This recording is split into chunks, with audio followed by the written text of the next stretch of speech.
যারা দেখছেন আসসালামু আলাইকুম। প্রিয় শিক্ষার্থীরা, কেমন আছো তোমরা? আমি নাহিদা পারভিন, সহকারী অধ্যাপক গণিত, সরকারি বাংলা কলেজ, ঢাকা। সরকারি বাংলা কলেজের চলমান অনলাইন ক্লাসের অংশ হিসেবে আমি আজকে লাইভে এসেছি সরকারি বাংলা কলেজের গণিত বিভাগের প্রথম বর্ষের ছাত্রদের সাথে।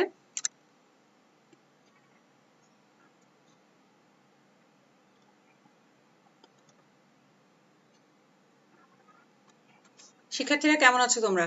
আশা করি ভালো আছো, সবাই নিরাপদে আছো। আল্লাহর রহমতে আমরা সবাই যেন ভালো করে থাকি, সবাই সবার জন্য দোয়া করব। আজকে আমি যে কোর্সটায় ক্লাসে এসেছি, তোমরা জানো আমার প্রথম বর্ষের শিক্ষার্থীরা যে আমি তোমাদেরকে অ্যানালাইটিক অ্যান্ড ভেক্টর জিওমেট্রি এই কোর্সটা নিচ্ছিলাম, এবং এটার বেশ অনেকগুলো ক্লাস হয়ে গেছে, আমাদের কয়েকটা চ্যাপ্টারও হয়ে গেছে। আমরা এখন যে চ্যাপ্টারটা চলমান ছিল আমাদের গত ক্লাসে আমরা নিয়েছি সেটা হচ্ছে সার্কেলেরও আমরা 2-3টা ক্লাস নিয়েছি, তাই না? যারা জয়েন করছো সবাই রোল নাম্বারটা লিখে দাও। এটাই তোমাদের অ্যাটেন্ডেন্স কিন্তু তোমাদের কাউন্ট হবে, কাজেই রোল নাম্বারটা দাও এবং ক্লাসে উপস্থিত থাকো। যেটুকু পারি আমরা আমাদের সীমিত সামর্থ্যের মধ্যে, অনেক সীমাবদ্ধতার মধ্যে আমরা যেটুকু পারি তোমাদের জন্য করার চেষ্টা করছি, কলেজ কর্তৃপক্ষ করার চেষ্টা করছে, এবং আশা করি তোমরাও এর সাথে যুক্ত থাকবে এবং নিজেদের যেটুকু সম্ভব সেটুকু ইমপ্রুভ করে রাখো। তারপরে ইনশাল্লাহ আমাদের যদি আবার ক্লাস শুরু হয়, আমরা ক্লাসে যাব, ক্লাসরুমে যাব এবং নতুন করে আবার ক্লাস করব। তোমাদের পরীক্ষাও তো সামনে চলে আসবে খুব শীঘ্রই হয়তো। আচ্ছা, তাহলে আমরা পড়ছিলাম কি, আমি ক্লাসে একটু চলে যাই, তারপরে আবার কথা হবে। আমরা পড়ছিলাম অ্যানালাইটিক অ্যান্ড ভেক্টর জিওমেট্রি কোর্সটার সার্কেল যে চ্যাপ্টারটা, সেই চ্যাপ্টারটা, তাই না?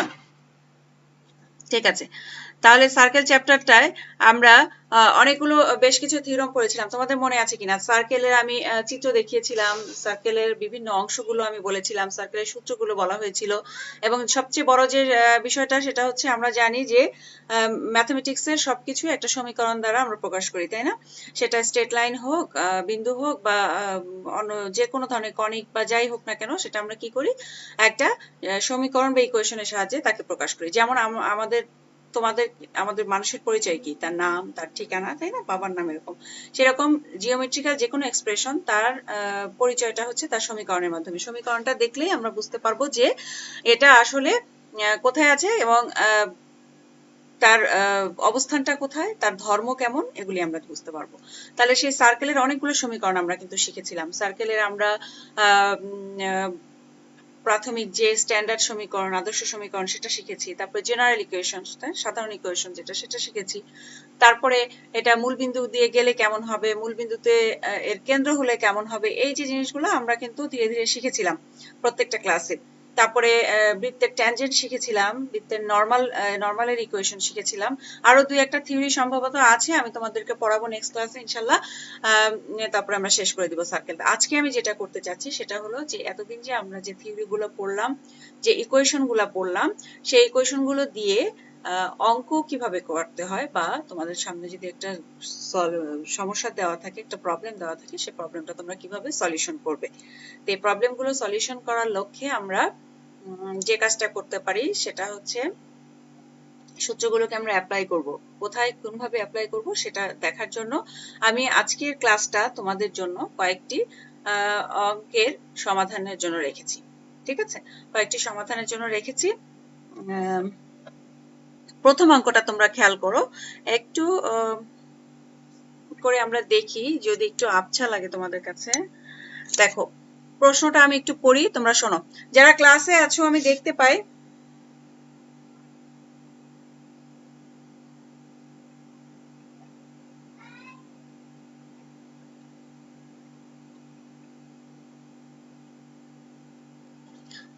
যারা ক্লাসে আছো ধন্যবাদ, ক্লাসে থাকো এবং অন্যরাও জয়েন করো, ক্লাস করো, যে কিছু তো উপকার হবে, তাই না, ক্লাস করলে।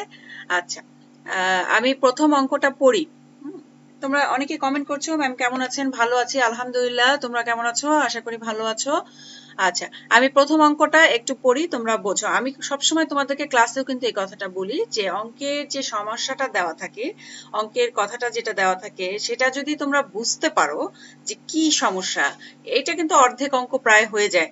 তারপরে আমরা সমাধানের দিকে যাব, বাট আগে আমাদেরকে বুঝতে হবে যে ম্যাথসটা কি, তাই না? এটা বোঝার জন্য দেখো তোমাদেরকে আমি দেখাই। প্রথম অঙ্কটা কি বলেছে, একটি বৃত্তের সমীকরণ নির্ণয় করো যা মূলবিন্দু দিয়ে যায় এবং এক্স ও ওয়াই অক্ষকে এ ও বি একক দূরত্বে ছেদ করে। বৃত্তের কিছু অঙ্ক কিন্তু তোমরা ইন্টারমিডিয়েটেও করেছো। তোমরা যেহেতু ফার্স্ট ইয়ারের ছাত্র, তোমরা কিন্তু অনার্স কেবল শুরু করেছো, তাই না? অনার্সে যে থিওরিটিক্যাল সাবজেক্ট গুলো সেগুলি তোমরা পরে সেকেন্ড ইয়ারে, পরে থার্ড ইয়ার, ফোর্থ ইয়ারে গিয়ে পড়বে। এখন কিন্তু অনেকটাই কিছুটা হলেও তোমাদের ইন্টারমিডিয়েটে তোমার যে এসএসসির যে সিলেবাস তার সাথে কিছু কিছু মিল আছে। কেমন করে মিল আছে দেখো, এই যে আমরা পড়ছি সার্কেল, সার্কেল কিন্তু তোমরা পড়ে এসছো, কিছু কিছু পড়ে এসছো না? তো এইটার সেখান থেকে তার আরেকটু অ্যাডভান্স আমরা দেখবো আর কি, পড়ছি। তাহলে দেখো, একটি বৃত্তের সমীকরণ নির্ণয় করো। তাহলে একটি বৃত্তের সমীকরণ নির্ণয় করতে বলছে, তুমি কিন্তু সমীকরণ নির্ণয় করার সূত্র জানো, অনেক ধরনের সমীকরণ নির্ণয় করার সূত্র জানো। আমি একটু আগেই বললাম তোমাদেরকে, এই ক্লাসেই বললাম যে মূলবিন্দু দিয়ে গেলে কিরকম হবে সমীকরণটা, মূলবিন্দু যদি তার কেন্দ্র হয় তাহলে কিরকম হবে, তারপরে এটা যদি তোমার অক্ষদ্বয়কে ছেদ করা সরলরেখার সাথে যায় তাহলে কেমন হবে, তারপরে তোমার এটা এই যে স্ট্যান্ডার্ড সমীকরণ আর জেনারেল ইকুয়েশন এগুলো তো আছেই, এছাড়া তো সেটার জ্ঞান কিন্তু আমার এখানে কাজে লাগাতে হবে। কেন? কারণ একটা বৃত্তের সমীকরণ নির্ণয় করতে বলেছে এবং শর্ত দিয়েছি কি, যা মূল বিন্দু দিয়ে যায়, খেয়াল করেছো, যা মূল বিন্দু দিয়ে যায় এবং এক্স ও ওয়াই অক্ষকে যথাক্রমে এ ও বি একক দূরত্বে ছেদ করে। তাহলে মূলবিন্দু কিন্তু তার কেন্দ্র না, মূলবিন্দু দিয়ে সে যায় এবং এক্স অক্ষকেও ছেদ করে, ওয়াই অক্ষকেও ছেদ করে। তাহলে প্রশ্নটা দেখে আমরা তিনটা জিনিস বুঝলাম, একটা হলো সে মূলবিন্দু দিয়ে যায়, দুই নাম্বার হচ্ছে সে এক্স অক্ষকে ছেদ করে, তিন নাম্বার হচ্ছে সে ওয়াই অক্ষকেও ছেদ করে। তাহলে এখানে আমরা সমাধানে চলে যাই। দেখো, বৃত্তটি এক্স অক্ষকে এ বিন্দুতে, ওয়াই অক্ষকে বি বিন্দুতে, এটা খুব সিম্পল, আমরা চিত্রটাকে ফেলবো এক্স অক্ষ ওয়াই অক্ষ। দেখো এখানে চিত্রটা আছে, এক্স অক্ষ এঁকেছি, ওয়াই অক্ষ এঁকেছি, একটা বৃত্ত এঁকেছি, যে বৃত্তটা এই দেখো মূলবিন্দু ও, মূলবিন্দু ও কিন্তু বৃত্তের উপরিস্থিত একটা বিন্দু, উপরিস্থিত একটা বিন্দু মানে কি, ওই বিন্দুটা দিয়ে বৃত্তটা যাচ্ছে, বিন্দুর চলার পথের একটা বিন্দু সে, এবং সে কিন্তু এই দেখো এক্স অক্ষকে এ বিন্দুতে ছেদ করেছে, ওয়াই অক্ষকে বি বিন্দুতে ছেদ করেছে, এবং বলেছে যে এক্স অক্ষকে ছেদকারী ছেদক যে অংশটা, ছেদকারী যে অংশটা বা ছেদক কর্তৃত অংশ যেটা, সেটা কিন্তু এ। তাহলে এই যে ও এ, এই অংশটা হচ্ছে এ, আমাদের স্মল এ, আবার ও বি এই অংশটা কিন্তু তাহলে বি। তাহলে এইটি কথাটাই আমি লিখেছি, এবং এ ও বি অবশ্যই 90 ডিগ্রি হবে, কারণ এটা এক্স এবং ওয়াই অক্ষের কি ছেদ বিন্দু বা সংযোগস্থল, তাহলে সেটা হচ্ছে ও মূল বিন্দু। তাহলে এই জায়গাটায় কোণ হবে 90। তাহলে এবি বৃত্তটির ব্যাস, যেখানে এ বিন্দুর স্থানাঙ্ক a0, বি বিন্দুর স্থানাঙ্ক, এবি বৃত্তটির ব্যাস বলেছে তাহলে, হ্যাঁ, তাহলে এবি যদি বৃত্তটির ব্যাস হয়, এবি যদি বৃত্তটির ব্যাস হয়, যে বিন্দু দিয়ে অতিক্রম করেছে সেটা যদি এবি যদি বৃত্তটির ব্যাস হয়, তাহলে কিন্তু সে এ এবং বি এই দুইটা বিন্দু দিয়ে যায়। তাহলে সেই দুইটা বিন্দুর স্থানাঙ্ক কি হবে, এ বিন্দুর স্থানাঙ্ক কি হবে তোমরা বলো? এটা কিন্তু স্থানাঙ্ক চ্যাপ্টার থেকে তোমাদের জ্ঞানটা কাজে লাগবে। কিরকম? যে কোনো বিন্দু যদি এক্স অক্ষের উপরে অবস্থিত হয় তাহলে তার কি হয়, কোটি 0। এক্স অক্ষের উপর অবস্থিত হলে তার কোটি 0, a0। আবার যদি ওয়াই অক্ষের উপর অবস্থিত হয় তাহলে তার ভুজ 0, অর্থাৎ 0 তারপরে কোটি, কোটি কোথাও এখানে আমাদের ওয়াই। তাহলে এ বিন্দু স্থানাঙ্ক a0, বি বিন্দু 0b। তাহলে বৃত্তটির সমীকরণ খুব সহজ। তাহলে x মাইনাস বৃত্তটি এই দুইটি বিন্দু দিয়ে যায়, দুই বিন্দুগামী বৃত্তের সমীকরণ করেছি আমরা। আচ্ছা, আমি একটু আগে যখন বলছিলাম তোমাদেরকে যে বিভিন্ন বৃত্তের সমীকরণ শিখেছি, তখন কি আমরা কিন্তু এটাও শিখেছি, এক বিন্দুগামী বৃত্তের সমীকরণ এবং দুই বিন্দুগামী বৃত্তের সমীকরণ। দুই বিন্দুগামী বৃত্তের সমীকরণটা কি, x minus x1 into x minus x2 plus y minus y1 into y minus y2 equal to 0। তাহলে দেখো এখানে আমরা সেটাই লিখেছি, লিখে জাস্ট ক্যালকুলেশন করে দিয়েছি। অঙ্কটা খুবই সিম্পল, বাট আমি অঙ্কটা একটু ডিটেলসে তোমাদের বোঝালাম, বিকজ যে এই অঙ্কটার মাধ্যমে আমি দেখালাম যে আমরা যে আগে যে কি কি জিনিসগুলো পড়ে এসেছি, তাই না? তাই যে এই যে আমরা বৃত্ত, এক বিন্দুগামী বৃত্তের সমীকরণ, দুই বিন্দুগামী বৃত্তের সমীকরণ, মূল বিন্দুগামী বৃত্তের সমীকরণ, এগুলি যে আমরা পড়ে এসেছি, এগুলি তোমরা এখানে ঝালাই করতে পারবে। অঙ্কটা কিন্তু খুব সহজ, সিম্পল। আচ্ছা,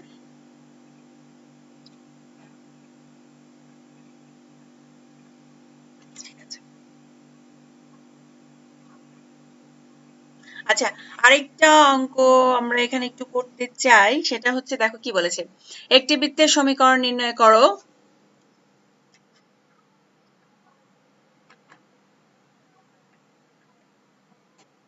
আচ্ছা, কি বলেছে, একটি বৃত্তের সমীকরণ নির্ণয় করো যা তিনটা বিন্দু দিয়েছে, দেখেছো তিনটা বিন্দু দিয়ে যায়, এরকম একটা বৃত্তের সমীকরণ নির্ণয় করো। খুব সিম্পল কিন্তু, তাই না?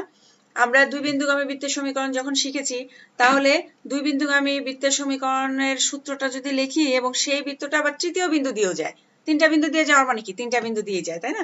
তাহলে প্রথম দুইটা দিয়ে আমরা সূত্র সমীকরণটা লিখলে তৃতীয় বিন্দু দিয়ে সে অতিক্রম করে, সেটা দেখো। আমরা যে দুই বিন্দুগামী বৃত্তের সমীকরণ এই মাত্রই আমরা পড়েছিলাম যে x minus x1 into x minus x2 plus y minus y1 into a into এটা, ঠিক আছে? আচ্ছা, a into কি বলো দুই বিন্দুগামী, x minus x1 to y minus y1 minus y2, just এটা আর কি।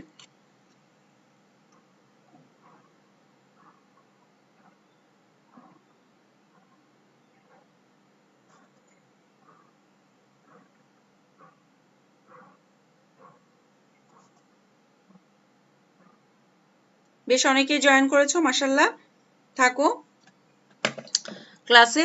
তাহলে এবার আমরা হ্যাঁ, দুই বিন্দুগামী বৃত্তের সমীকরণটা এখানে আমরা সব দেখো, এখানে x1 x2 y1 y2 x1 x2 y1 সব মানগুলো যদি আমরা বসিয়ে দেই, তাহলে প্রথম দুইটা বিন্দুগামী মানগুলো আমরা বসিয়ে দিছি, বসিয়ে দিলে কিন্তু সব মান আছে, শুধু নাই কি a, তাই না? এর মানটা বের করলে আমাদের হয়ে যাবে। এর মান বের করার জন্য আমরা কি করব, যে এই যে সমীকরণটা আমরা পেলাম, এই সমীকরণটা আবার তৃতীয় বিন্দু 5 - 3 এই বিন্দু দিয়েও যায়, অতিক্রম করে বা যায়। এই বিন্দু দিয়ে যদি অতিক্রম করে, তাহলে দেখো সেখানে আমরা এই যে যত জায়গায় x এবং y আছে, সব জায়গায় আমরা 5x এর পরিবর্তে 5 এবং y এর পরিবর্তে -3 বসিয়ে দিলে আমরা এর মান পেয়ে যাচ্ছি -41/30। এটা তোমরা ক্যালকুলেশনটা তো করা, কাজে আমি যদি হাতে করতাম তাহলে তোমাদেরকে দেখাতাম ক্যালকুলেশনটা, আদারওয়াইজ খুব ইজি, তোমরা জাস্ট যোগ বিয়োগ করবে এবং গুণ করবে, ঠিক আছে? এর মানটা বের হয়ে গেল। এর মানটা বের হওয়ার পরে এর মানটা আমি কোথায় বসাবো, ওই যে আমাদের প্রথম সমীকরণ আমরা যেখানে যেটাকে 1 নাম্বার সমীকরণ দিয়ে রেখেছি এটা, ঠিক আছে? সেখানে এর মানটা বসিয়ে দিলে, আর একটু ক্যালকুলেশন আছে, ক্যালকুলেশনটা বড় বাট মোটেও কঠিন না, একটু জাস্ট যোগ বিয়োগ আছে। দেখো আমরা কি করেছি, হোয়াট ইজ মাই কার্সর, আচ্ছা এই দেখো x² plus 2x minus 3, 2x কেন হয়েছে, 3x minus x হবে তাই 2x হয়েছে, এরকম করে প্রত্যেকটা করে তারপরে আমরা just we got the equation 30x² plus y² minus 145x minus 106y minus 613, এটাই নির্ণেয় সমীকরণ। বোঝাতে পেরেছি আমি? তাহলে তাহলে এরকম ভাবে আমাদের যদি আসে তোমরা পারবে। এবার একটু আরেকটু অন্যরকম একটা একটু অন্যরকম অঙ্ক দেখি, তাই না? আমরা তো বিন্দুগামী অঙ্কগুলো দেখেছি, এর আগেও দেখেছি, আজকেও দেখলাম। এবার দেখো, ABCD বর্গক্ষেত্রের বাহুর দৈর্ঘ্য L। ABCD একটি বর্গক্ষেত্র, বর্গক্ষেত্রের আমরা কি জানি, চারটা বাহু সমান, তাহলে চারটা বাহু সমান, দৈর্ঘ্য সমান, সেই দৈর্ঘ্য হচ্ছে L, তার মানে প্রত্যেকটা বাহুর দৈর্ঘ্য কিন্তু L। AB ও AD বাহুকে অক্ষদ্বয় বিবেচনা করলে, আচ্ছা তাহলে আমরা যে ABCD, এখানে তোমরা খেয়াল করো ABCD আমাদের যে বর্গটা, এই বর্গটার AB যে বাহু তাকে আমরা x অক্ষ এবং AD যে বাহু তাকে আমরা y অক্ষ ধরে নিব। ধরে নেওয়ার পরে বলেছে যে বর্গক্ষেত্রের পরিবৃত্ত, পরিবৃত্ত কি, সেটা ত্রিভুজ হোক, বর্গক্ষেত্র, আয়তক্ষেত্র, যাই হোক না কেন, পরিবৃত্ত মানে হচ্ছে বাহির দিয়ে যে বৃত্তটা যাবে।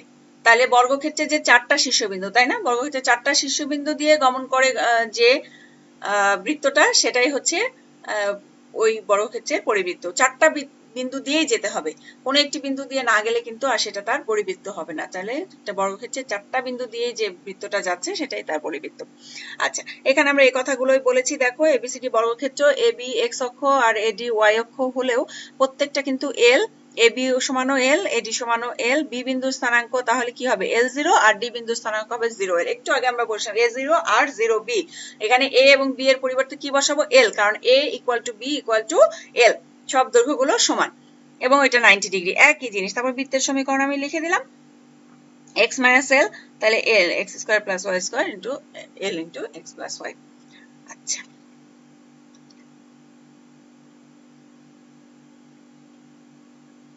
আচ্ছা আমরা আরেকটা অঙ্ক দেখি। দেখো, এখানে কিন্তু সমীকরণ দেওয়া আছে, রেখা দেওয়া আছে, এতক্ষণ বিন্দু দেওয়া ছিল তাই না? এতক্ষণ বিন্দু দেওয়া ছিল, বলা ছিল যে বিন্দুগুলো দিয়ে যে বৃত্তটি যাচ্ছে সেটি বের করো। এবার কিন্তু রেখা দেওয়া আছে। রেখা দেওয়া থাকলে তাহলে কি করব? তাহলে 3টা রেখা দেওয়া থাকা মানে হচ্ছে এটা একটা ত্রিভুজ। তোমাদেরকে বুঝে নিতে হবে। যদি 4টা রেখা দেওয়া থাকতো তাহলে আমরা বুঝতাম এটা একটা চতুর্ভুজ, এবং সেই রেখার কে বিশ্লেষণ করে বা তার ছেদ বিন্দুগুলো বের করে, দৈর্ঘ্য বের করে আমরা বুঝতে পারতাম এটা বর্গক্ষেত্র না আয়তক্ষেত্র, বাট প্রথমে বুঝতাম এটা চতুর্ভুজ। বাট যেহেতু 3টা রেখা দেওয়া আছে তাহলে এটা একটা ত্রিভুজ। তাহলে এটা যদি একটা ত্রিভুজ হয়, সেই ত্রিভুজটার পরিবৃত্তের সমীকরণ নির্ণয় করতে বলেছে। তাহলে 3টা ত্রিভুজ সরলরেখা, সরি, 3টা রেখা আগে আমরা লিখে নিয়েছি এবং 1 2 3 তাদের নাম দিয়েছি। ঠিক আছে, 3টা রেখা লিখে তার নাম দিয়েছি 1 2 3। 1 এবং 2 এর ছেদবিন্দু বের করেছি। তারপরে 2 এবং 3 এর ছেদবিন্দু এবং 3 এবং 1 এর ছেদবিন্দু। আমি একটু আগে তোমাদেরকে বলছিলাম যে রেখা যখনই দেওয়া থাকবে তখনই তাদের ছেদবিন্দু বের করে আমাদের বুঝতে হবে যে ত্রিভুজটার প্রকৃতি কি, কেমন ধরনের ত্রিভুজ। বাট তার আগে আমরা বুঝে নেই 3টা রেখা মানে ত্রিভুজ, বাট ত্রিভুজটা কেমন সেটা কিন্তু ছেদবিন্দু বের করে বুঝতে হবে। ছেদবিন্দু বের করার নিয়ম খুব সহজ। তোমরা এটাকে বজ্রগুণন করে বের করে নিতে পারো অথবা প্রতিস্থাপন করে বের করে নিতে পারো, যে কোনো ভাবে এটাকে কিন্তু সমাধান করতে হবে। 2টা সরলরেখার সমাধান করে ছেদবিন্দু বের করে নিতে হয়, আমি জানি এটা তোমরা পারো।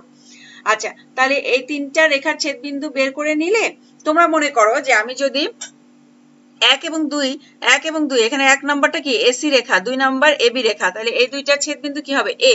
আবার 2 আর 3, 2 হচ্ছে এবি আর 3 হচ্ছে বিসি, তাহলে এটা ছেদবিন্দু কি বি। আবার যদি আমরা 3 আর 1 বের করি, 3 আর 1, 3 হচ্ছে বিসি আর এসি, কমন বিন্দু কি সি, তাহলে সি বিন্দুর বের হয়ে যাবে। তাহলে এ বি সি এই তিনটার যখন আমাদের বের হয়ে গেল বিন্দু, তখন আমরা কি করতে পারবো বলো, যে এই 3টা বিন্দু দিয়ে সরলরেখাটা যায়। যখন এই 3টা বিন্দু দিয়ে সরলরেখাটা যাবে তখন কিন্তু ঠিক আগের অঙ্কটার মতো আমরা 2 নাম্বার যে অঙ্কটা করে আসলাম যে 3 বিন্দুগামী সরলরেখার সমীকরণ, সেটা তাহলে কি 2 বিন্দুগামী সরলরেখার সমীকরণ আমাকে আগে ধরে নিতে হবে। এই দেখো আমি ধরে নিয়েছি। এখানে দেখো আমরা এটা ল্যামডা দিয়ে লিখেছে, ঘটনা একই, ল্যামডা দিয়ে লেখাও যায়, এ দিয়ে লেখাও তাই, জাস্ট একটা কনস্ট্যান্ট নেওয়া, কনস্ট্যান্টের মানটা আমাদেরকে বের করে নিতে হবে। তাই ল্যামডার মান এই দেখো আমরা এখানে বের করেছি। কিভাবে বের করেছি, 2 বিন্দুকে আমি আগে ধরেছি, তারপরে ওই তৃতীয় বিন্দু দিয়ে যায়, তৃতীয় বিন্দুর মানটা বসিয়ে দিলেই আমরা ল্যামডা বা এ আমরা যে কনস্ট্যান্টটা ধরি সেটা মান বেরিয়ে গেছে, সেটাকে আমি আবার আগের সমীকরণে বসিয়ে দিলে আমরা পেয়ে যাব।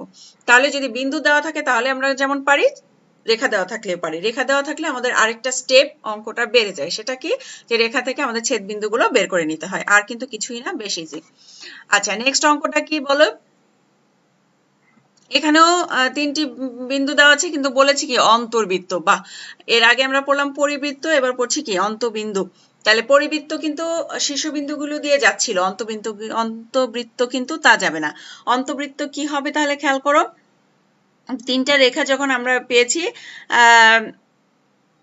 এই রেখাটা, এই বৃত্তটার কেন্দ্র, অন্তবৃত্ত যে ত্রিভুজের যে অন্তবৃত্ত, সেটা কি হবে, যে এই রেখাগুলোর যে অন্তস্থ কোণ যে প্রত্যেকটা 3টা রেখা আছে, 3টা রেখাই তো পরস্পরকে ছেদ করেছে তাই না, 2টা 2টা করে ছেদ করেছে, তাদের তাহলে অভ্যন্তরীণ কোণ আছে, অন্তস্থ কোণ আছে, সেই কোণটার যে সমদ্বিখণ্ডক হবে, সেই সমদ্বিখণ্ডকগুলো যে বিন্দুতে মিলবে সেটা। তাহলে দেখো 1 এবং 2 রেখা, 1 এবং 2 রেখার সমদ্বিখণ্ডকের সমীকরণ কিন্তু আমরা জানি না। সমদ্বিখণ্ডকের সমীকরণ কি, উপরে রেখাটা, নিচে হচ্ছে √, just a square plus b square. ঠিক আছে, তাহলে এইটা দিয়ে আমরা একটা সমদ্বিখণ্ডক, দেখো একটা সমদ্বিখণ্ডক বের করেছি, x মাইনাস, দেখো একদম নিচে লেখা আছে, তোমরা দেখতে পাচ্ছ কিনা, একটু আবছা আছে, x minus y plus 3। Next, আর 1 এবং 3 এর জন্য বের করেছি, এটা দেখো x ইকুয়াল টু -1 হয়েছে। ঠিক আছে, দুইটা বের হয়ে যাওয়ার কথা। আচ্ছা, তাহলে আমাদের 2টা পেয়েছি, এই 2টা পেলে 2টা ছেদ বিন্দু দিয়েই কিন্তু আমরা বের করে ফেলতে পারি। ঠিক আছে, তাহলে কেন্দ্রটা হবে -1 2, y ইকুয়াল টু যেহেতু 2, আমরা এখানে জানি y ইকুয়াল টু 2 এবং x এর মান পেয়ে গেছি -1, তাহলে আমরা -1 2 এই বিন্দুটাই কেন্দ্র হয়ে যাবে, কারণ 2টা রেখা, সমদ্বিখণ্ডক রেখা যেখানে ছেদ করবে, তৃতীয়টা সেখান দিয়ে অবশ্যই যাবে। তাহলে 2টা বের করে আমরা ছেদ বিন্দুটা বের করে ফেললেই হয়। তাহলে কেন্দ্র যদি ওইটা হয়, তাহলে ওই কেন্দ্র বিষয়টা, এখন দেখো আমাদের কোন জ্ঞানটা কাজে লাগছে, সেটা হচ্ছে যে ওই কেন্দ্রগামী সরলরেখার সমীকরণ। আমরা এতক্ষণ কিন্তু বের করছিলাম যে দুই বিন্দুগামী সরলরেখার সমীকরণ। এখন কি হচ্ছে যে কেন্দ্র দেওয়া থাকলে, যদি কোনো বৃত্তের কেন্দ্র দেওয়া থাকে তাহলে সরলরেখার সমীকরণ। কেন্দ্র দেওয়া থাকলে সরলরেখার সমীকরণ কি? x minus h whole square plus y minus k whole square equal to a square. তাহলে আমার দেখো এইচ এবং কে আছে, কেন্দ্র যেহেতু আছে, এইচ এবং কে হচ্ছে কেন্দ্রের স্থানাঙ্ক, আর আমার ব্যাসার্ধ কিন্তু বের করে ফেলতে হবে। ব্যাসার্ধ কি আমার? এ। তাহলে এখানে দেখো আমি এইচ কে মান বসিয়ে দিয়ে এই যে ব্যাসার্ধটা বের করে ফেলেছি, বের করে আমি বৃত্তের সমীকরণে বসিয়ে দিয়েছি। তাহলে আমরা আজকে কিন্তু 5 ধরনের অঙ্ক করলাম। এক বিন্দুগামী, দুই বিন্দুগামী, পরিবৃত্ত, অন্তবৃত্ত, তারপরে কেন্দ্র দেওয়া থাকলে কিরকম করে আমরা বের করব, ত্রিভুজের সরলরেখা দেওয়া থাকলে আমরা কিভাবে বের করব, বিন্দু দেওয়া থাকলে আমরা কিভাবে বৃত্তের সমীকরণ বের করব, এবং অন্তবৃত্ত ও পরিবৃত্তের একটা ধারণাও তোমরা মোটামুটি পেলে।